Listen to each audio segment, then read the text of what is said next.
qué pasó con algunos de los ganadores de la Guerra Fría.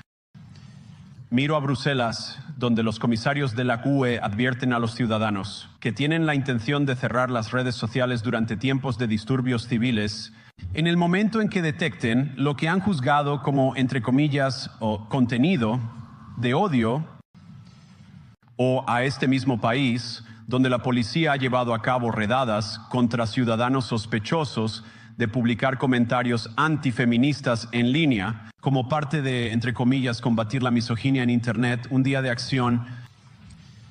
Miro a Suecia, donde hace 2 semanas el gobierno condenó a un activista cristiano por participar en quemas del Corán que resultaron en el asesinato de su amigo.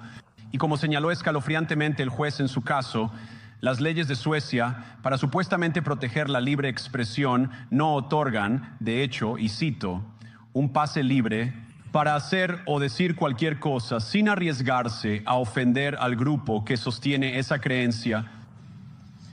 Y quizás lo más preocupante, miro a nuestro querido amigo, el Reino Unido, donde los derechos de conciencia han puesto las libertades básicas de los británicos religiosos en riesgo. Hace poco más de 2 años, el gobierno británico acusó a Adam Smith, Connor, un fisioterapeuta de 51 años y veterano del ejército, del atroz crimen de estar a 50 metros de una clínica de abortos y rezar en silencio durante 3 minutos, no obstruyendo a nadie, no interactuando con nadie, solo rezando en silencio por su cuenta. Después de que las fuerzas del orden británicas lo vieron y le exigieron saber por qué estaba rezando, Adam respondió simplemente que era en nombre del hijo no nacido que él y su exnovia habían abortado años antes. Ahora los oficiales no se conmovieron. Adam fue declarado culpable de violar la nueva ley de zonas de amortiguamiento del gobierno, que criminaliza la oración silenciosa y otras acciones que podrían influir en la decisión de una persona. Dentro de 200 metros de una instalación de aborto, fue sentenciado a pagar miles de libras en costos legales a la fiscalía. Ahora desearía poder decir que esto fue una casualidad, un ejemplo aislado y loco de una ley mal redactada aplicada contra una sola persona. El pasado octubre, el gobierno escocés envió cartas a ciudadanos en zonas de acceso seguro, advirtiendo que incluso la oración privada en casa podría violar la ley. El gobierno instó a denunciar a conciudadanos sospechosos de crímenes de pensamiento. En Gran Bretaña y en toda Europa, temo que la libertad de expresión está en retroceso. Y en interés de la comedia, mis amigos, pero también en interés de la verdad, admitiré que a veces las voces más fuertes a favor de la censura no han venido desde dentro de Europa, sino desde mi propio país, donde la administración anterior amenazó e intimidó a las empresas de redes sociales para censurar la llamada desinformación. Desinformación como, por ejemplo, la idea de que el coronavirus probablemente se había filtrado de un laboratorio en China que nuestro propio gobierno alentó empresas privadas para silenciar a las personas que se atrevieron a decir lo que resultó ser una verdad obvia. Así que vengo aquí hoy no solo con una observación, sino con una oferta. Y así como la administración de Biden parecía desesperada por silenciar a las personas por expresar sus opiniones, la administración de Trump hará precisamente lo contrario. Y espero que podamos trabajar juntos en eso. En Washington hay un nuevo sheriff en la ciudad y bajo el liderazgo de Donald Trump podemos no estar de acuerdo con tus opiniones, pero lucharemos para defender tu derecho a expresarlas en el espacio público, estemos de acuerdo o no.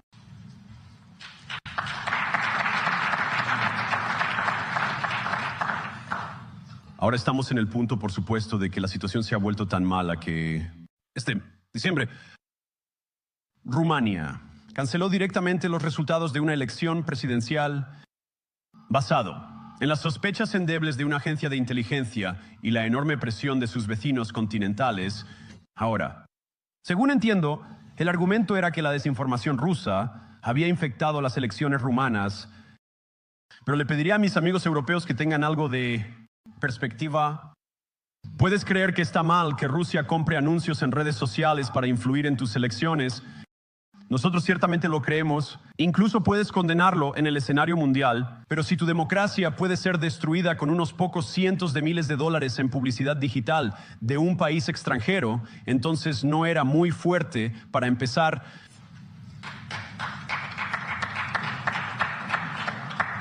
Ahora, la buena noticia es que creo que sus democracias son sustancialmente menos frágiles de lo que muchas personas aparentemente temen. Y realmente creo que permitir a nuestros ciudadanos expresar sus opiniones los hará más fuertes. Aún, lo cual, por supuesto, nos lleva de vuelta a Múnich, donde los organizadores de esta misma conferencia han prohibido a los legisladores que representan a partidos populistas tanto de izquierda como de derecha participar en estas conversaciones. Ahora, de nuevo, no tenemos que estar de acuerdo con todo o cualquier cosa que la gente diga.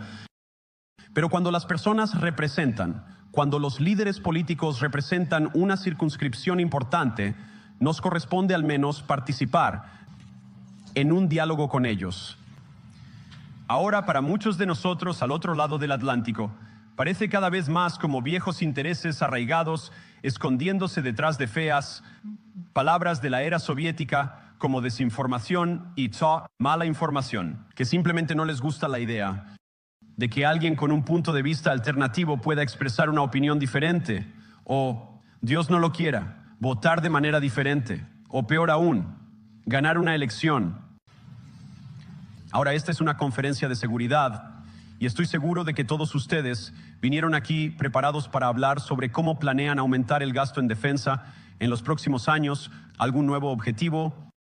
Y eso es genial porque, como el presidente Trump ha dejado muy claro, él cree que nuestros amigos europeos deben desempeñar un papel más importante en el futuro de este continente. No creemos que escuchen este término de compartir la carga, pero creemos que es una parte importante de estar en una alianza compartida, juntos, que los europeos den un paso adelante, mientras América se enfoca en áreas del mundo que están en gran peligro.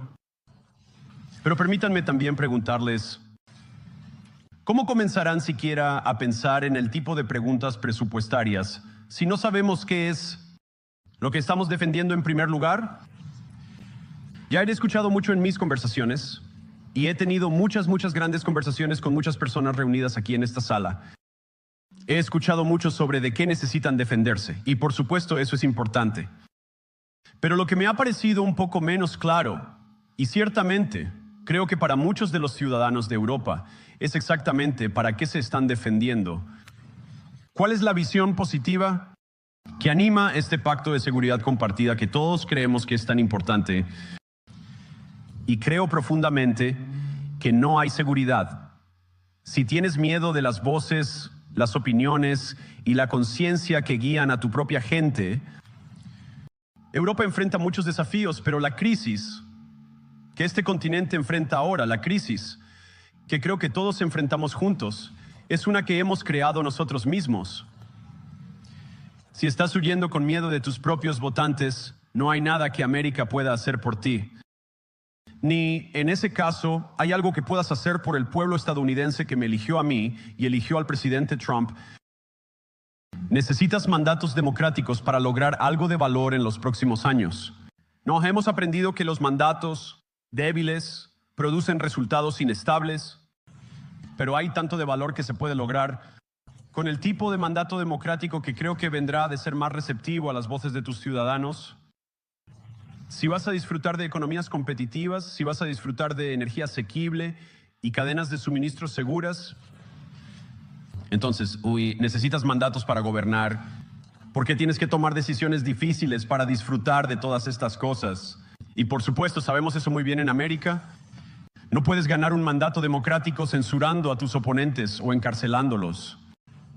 Ya sea el líder de la oposición, una humilde cristiana rezando en su propia casa, o un periodista tratando de informar las noticias. Tampoco puedes ganar uno ignorando a tu electorado básico en cuestiones como quién puede ser parte de nuestra sociedad compartida. Y de todos los desafíos apremiantes que enfrentan las naciones representadas aquí, creo que no hay nada más urgente que la migración masiva, hoy en día, casi 1 de cada 5 personas que viven en este país se mudó aquí desde el extranjero. Eso es, por supuesto, un récord histórico. Es un número similar, por cierto, en los Estados Unidos, también un récord histórico. El número de inmigrantes que ingresaron a la UE desde países no pertenecientes a la UE se duplicó entre 2021 y 2022 solamente. Y por supuesto ha aumentado mucho más desde entonces. Y sabemos que la situación no se materializó en un vacío. Es el resultado de una serie de decisiones conscientes tomadas por políticos de todo el continente y otros en todo el mundo a lo largo de una década. Ayer vimos los horrores causados por estas decisiones en esta misma ciudad. Y por supuesto no puedo mencionarlo de nuevo sin pensar en las terribles víctimas que tuvieron un hermoso día de invierno en Múnich arruinado. Nuestros pensamientos y oraciones están con ellos y permanecerán con ellos. Pero ¿por qué sucedió esto en primer lugar? Es una historia terrible, pero es una que hemos escuchado demasiadas veces en Europa y desafortunadamente demasiadas veces en los Estados Unidos también. Un solicitante de asilo, a menudo un joven de unos 20 años, ya conocido por la policía, embiste un coche contra una multitud y destroza una comunidad. ¿Cuántas veces debemos sufrir estos terribles reveses antes de cambiar de rumbo y llevar nuestra civilización compartida en una nueva dirección? Ningún votante en este continente fue a las urnas para abrir las compuertas a millones de inmigrantes no verificados. Pero ¿sabes por qué sí votaron? En Inglaterra votaron por el Brexit. Y estén de acuerdo o no, votaron por ello. Y cada vez más en toda Europa están votando por líderes políticos que prometen poner fin a la migración descontrolada. Ahora, yo coincido con muchas de estas preocupaciones, pero no tienes que estar de acuerdo conmigo. Solo creo que a la gente le importa su hogar, les importan sus sueños, les importa su seguridad y su capacidad para proveer para ellos mismos y sus hijos. ¿Y son tan inteligentes? Creo que esta es una de las cosas más importantes que he aprendido en mi breve tiempo en la política. Contrario a lo que podrías escuchar un par de montañas más allá en Davos, los ciudadanos de todas nuestras naciones generalmente no se consideran a sí mismos como animales educados o como engranajes intercambiables de una economía global. Y no es sorprendente que no quieran ser desplazados o ignorados implacablemente por sus líderes. Es tarea de la democracia adjudicar estas grandes cuestiones en las urnas. Creo que el desestimar las preocupaciones de la gente, o peor aún, cerrar los medios, cerrar elecciones o excluir a las personas del proceso político no protege nada. De hecho, es la manera más segura de destruir la democracia. Y hablar y expresar opiniones no es interferencia electoral. Incluso cuando las personas expresan opiniones fuera de tu propio país, e incluso cuando esas personas son muy influyentes, y créanme, lo digo con todo humor, si la democracia estadounidense puede sobrevivir 10 años de reprimendas de Greta Thunberg, ustedes pueden sobrevivir unos meses de Elon Musk. Pero ¿qué democracia alemana, qué democracia americana, alemana o europea no sobrevivirá? Es decirle a millones de votantes que sus pensamientos y preocupaciones, sus aspiraciones, sus súplicas de alivio son inválidas o no merecen siquiera ser consideradas. La democracia se basa en el principio sagrado de que la voz del pueblo importa. No hay lugar para cortafuegos. O se sostiene el principio y no se sostiene. Los europeos, el pueblo, tienen una voz. Los líderes europeos tienen una elección. Y mi firme convicción es que no necesitamos tener miedo del futuro. Puedes aceptar lo que tu gente te dice, incluso cuando es sorprendente, incluso cuando no estás de acuerdo. Y si lo haces, puedes enfrentar el futuro con certeza y confianza, sabiendo que la nación está detrás de cada uno de ustedes. Y eso para mí es la gran magia de la democracia. No está en estos edificios de piedra o en los hermosos hoteles. Ni siquiera está en las grandes instituciones que hemos construido juntos como una sociedad compartida. Creer en la democracia es entender que cada uno de nuestros ciudadanos tiene sabiduría y tiene una voz Y si nos negamos a escuchar esa voz, incluso nuestras luchas más exitosas asegurarán muy poco. Como el Papa Juan Pablo II, en mi opinión, uno de los campeones más extraordinarios de la democracia en este continente, o en cualquier otro, una vez dijo: no tengan miedo. No deberíamos tener miedo de nuestra gente, incluso cuando expresan opiniones que no están de acuerdo con su liderazgo. Gracias a todos. Buena suerte a todos ustedes. Dios los bendiga.